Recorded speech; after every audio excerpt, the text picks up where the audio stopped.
te dice la estadística que el 10% de la población mundial en algún momento va a estar en contacto con una cirugía.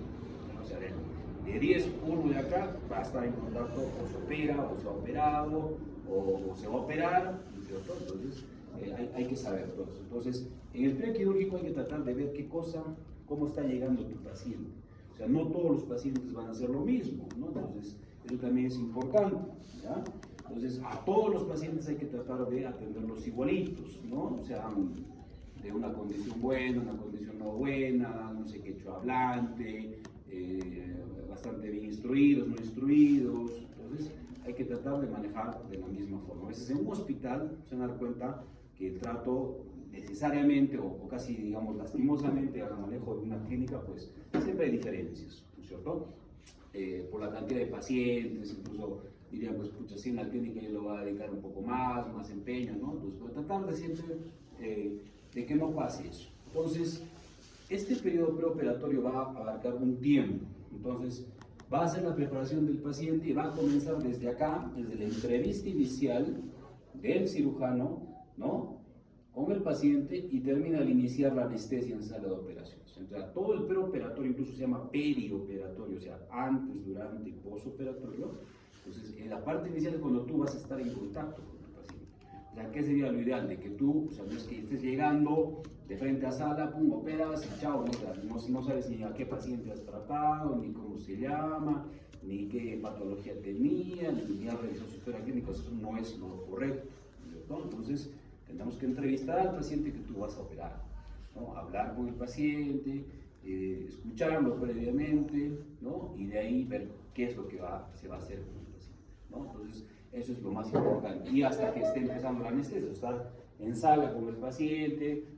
Si quieres calmarlo un poco, hay mucho estrés, como les dije hace un momento, entonces explicarle al paciente qué se le va a hacer, y luego cuando salga de la cirugía igual lo vas a volver a ver. Entonces, ese es un paso importante con el paciente.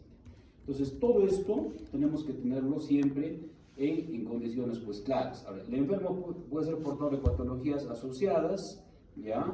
Y si se pueden tratar antes, eso es lo ideal.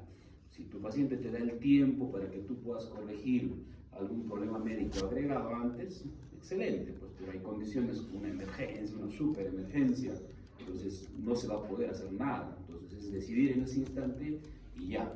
Entonces, la relación médico-paciente tiene que ser, pues, lo más correcta, lo más completa, lo más saludable, lo más amigable posible, pues, para poder tener una resolución quirúrgica importante, tratar de que tu médico, pues, sea tu amigo, ¿no es cierto? Y entonces, esta preparación prequirúrgica, el tiempo que les comentaba, entonces vamos a valorarlo de acuerdo a dos importantes términos, ¿no?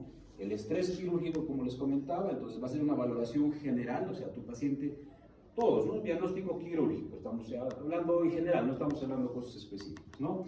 Entonces, todo el paciente que va a recibir un procedimiento quirúrgico lo vamos a explicar más o menos con grandes rasgos qué cosa va a ser la cirugía que se le va a hacer y la valoración específica, porque cada paciente es diferente. Si tu paciente entra por emergencia o es una cirugía programada o electiva, ahí también va a ser diferente el manejo que tú le vas a ofrecer a tu paciente. Cuando tienes tiempo en una cirugía electiva, vas a poder planificar con mucha paciencia, incluso si es un caso complicado, un caso raro que puede llegar. Entonces puedes hablar, pues, con los colegas, hacer una junta médica y ver qué es lo mejor para el paciente, o sea, qué tratamiento le voy a ofrecer. Pero si es una emergencia, a lo que vaya prácticamente, ¿no? O sea, llegamos y lo que encontremos, tratar de solucionar, ¿no? Entonces, pero hay que valorar específicamente cada paciente.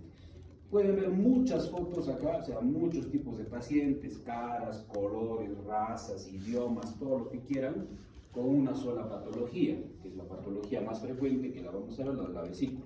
Entonces, ¿a qué va esta diapositiva? O sea, que tú puedes tener muchos pacientes, miles de pacientes, con un solo diagnóstico, y que puede variar el tratamiento, puede variar la evolución del paciente, puede variar el acto quirúrgico, o sea, no es lo mismo, puedes encontrar variaciones anatómicas, variaciones vasculares, pacientes que se han operado previamente, alguna complicación durante el acto operatorio, una complicación postoperatoria, patologías previas que tenga el paciente, algún antecedente importante. Entonces es muy variable. Por más de que hayamos operado 1000, digamos, colecistectomías, yo les digo, las 1000 colecistectomías son totalmente diferentes, ni una se parece a la otra, ¿sí? Entonces eso también tienen que saber, ¿ok? Entonces vamos a clasificar a nuestro paciente prequirúrgico, ¿no? Entonces si tu paciente está en emergencia o es selectivo, básicamente esos dos grandes grupos que tenemos que manejar, ¿ok? Entonces en la parte de emergencia básicamente vamos a ver esto. Entonces esto debería estar en la parte inicial, en la parte de ingreso de todos los hospitales o clínicas que manejan una urgencia o que manejan emergencia, ¿no? Entonces es importantísimo el nivel del triaje, o sea, cuando tú vas a clasificar a tu paciente, ¿ok? Entonces el grado rojo que te dice que es una emergencia, tienes que atenderlo de inmediato, pues no puedes esperar a tu paciente. Llega un paciente que esté en paro, ¿no?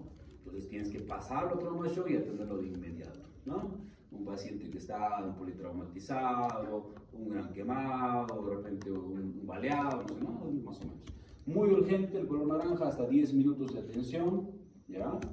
Urgente, de color amarillo, hasta 60 minutos, de repente un paciente está con una intoxicación, ¿no? En este caso, en un ámbito de cirugía, de repente está con una obstrucción intestinal, pero estable, porque hay obstrucciones que puede el paciente estar totalmente inestable, ¿ya? Poco urgente, el color verde hasta 120 minutos, de repente un cólico biliar, ¿no? Pero tranquilo, lo puedes manejar con calma, tienes tiempo para ver a otros pacientes y después recién examinar. Y el azul no urgente, pues algunos pacientes llegan, ¿no? Se mal acostumbran, pues no me ha mandado de consultorio externo, o me ha dicho el pariente que venga por la emergencia, porque me van a atender más rápido, y realmente no es lo que necesita el paciente, ¿ok? Entonces, en grandes flujos, en hospitales, en centros donde hay abundante cantidad de pacientes, tenemos que atender la prioridad, siempre, ¿no? O sea, por más de que un paciente esté esperando 2 o 3 horas, pero llega una prioridad, ese paciente se atiende primero, ¿ya? Entonces, el paciente de emergencia, ¿qué cosa es? Aquel que tiene o requiere una intervención quirúrgica lo más pronto posible porque está en peligro su vida, ¿ya? Entonces, esa es la definición de una emergencia quirúrgica. Si tu paciente está en peligro su vida, tienes que atenderlo de inmediato. ¿Qué cosas se van a necesitar en estos casos? Lo ponemos en interrogante lo primero, la estabilización hemodinámica. ¿Por qué en interrogante? O sea, ¿qué cosa sería lo ideal? Que tu paciente pues esté siempre muy estable. O sea, lo primero que tienen que valorar a todo paciente que va a entrar por emergencia en cirugía es que si está estable o está inestable, ¿ya? Eso lo vamos a ver con mucho más detalle en la clase de shock, ¿ya? Pero ustedes ya tienen que saber las funciones vitales, cómo está, sobre todo su presión, es importantísimo de tu paciente, si está consciente o inconsciente. Entonces, lo pongo en interrogante porque obviamente no todos los pacientes en emergencia van a tratar de estabilizarse en un momento. Hay pacientes, por ejemplo, que llegan con un shock séptico, una colangitis grave, severa, entonces está con plaquetopenia, está con taquicardia, con hipotensión, está sangrando. Entonces tú vas a decir, bueno, primero voy a estabilizarlo antes de operarlo. No, o sea, porque si te vas a demorar más tiempo en querer estabilizar, va a ser peor. Entonces tu paciente entra así como está en esas condiciones. Hidratación, todos los pacientes con hidratación, corrección del medio interno, uso de antibióticos profilácticos o terapéuticos, eso es un poquito variado, normalmente casi todos entran con profilácticos siempre y terapéuticos si es que no hay alguna complicación. Si es una emergencia, una apendicitis complicada, se va a seguir un tratamiento terapéutico un par de días. Monitoreo, todo tu paciente tiene que estar en monitoreo, ¿no? Idealmente, porque el paciente se opera y está en un monitor en sala y un monitor en el postoperatorio, ¿ya? Solicitud de exámenes prequirúrgicos, que lo vamos a ver ahorita, el consentimiento informado y el ingreso precoz. O sea, todo esto hay que tratar de hacerlo lo más rápido que se puede. O sea, ¿qué sería lo ideal en los protocolos de las guías que te dicen? Que llega tu paciente con una emergencia y tendría que pasar máximo 1 hora y media para que esté entrando a sala de operaciones. Eso no se cumple, o sea, rara vez pasa eso, que llega de inmediato y lo estás operando en 30 minutos, en 1 hora, ya, puede ser en algunos casos, pero normalmente no se cumple eso, pasan 2, 3, 5 horas, 6 horas y más todavía, ya se van a dar cuenta cuando roten en los hospitales. Ok, y el paciente electivo es el paciente pues, que está tranquilo, ¿no es cierto? Es aquel que te da tiempo para poder modificar al paciente y acá es importante que el paciente decide operarse o no. Por ejemplo, un paciente que llega del campo con una hernia inguinal grande, ¿no? Que ya lo tiene años, pues, o sea, no lo tiene hace un mes, tiene años. Entonces el paciente llega porque, bueno, pues siente una incomodidad, o sus hijos lo están trayendo, un poquito de dolor, por ahí. Y al final el paciente va a decir, ya sí, me opero, no me opero, porque o sea, no es una emergencia. O sea, al final el paciente va a decir, o sea, ya es tema de él, ¿no? Entonces, el señor tiene que operarse, porque toda hernia tiene que operarse, pero el paciente va a decir, no, no quiero, y está. Entonces, decisión. Deben pedirse estudios completos, todo lo necesario para poder operar a tu paciente, porque te da el tiempo, ¿ya? Realizarse todas las interconsultas necesarias, si tu paciente es diabético, que lo ve el endocrinólogo, si es mayor de edad, tiene que verlo de repente el geriatra, el neumólogo, el cardiólogo, no sé, todo lo que tú necesites, porque tienes tiempo.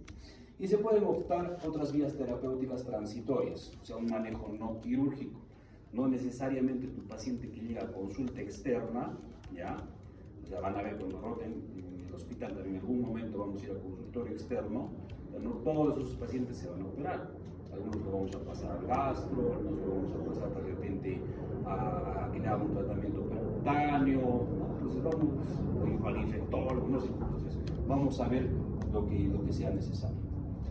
El resultado del éxito va a ser una evaluación preoperatoria completa, ¿ya? Adecuada preparación de tu paciente, relación apropiada al tratamiento quirúrgico y cuidado muy importante postoperatorio. Ahora, en este preoperatorio, perdón, va a comprender qué cosa. Básicamente, lo de la anamnesis, ¿no? O sea, explicar, que tu paciente te explique, mejor dicho, su cuadro actual o su patología que está teniendo. O sea, es importante saber por qué está viniendo el paciente. O sea, la anamnesis tiene que ser muy clara, ¿ya? ¿Ya? Saber el tiempo de enfermedad es importantísimo en cirugía, ¿ya? El examen físico también básico, como les decía, o sea, todos los pacientes tienen que palparlo, examinar, por más de que el paciente diga, no, pero ya me han revisado en otro momento, hay otro médico que ya me ha visto, no sé, o sea, tienes que tú ver, si tú haces el médico en ese momento, tienes que tú examinar.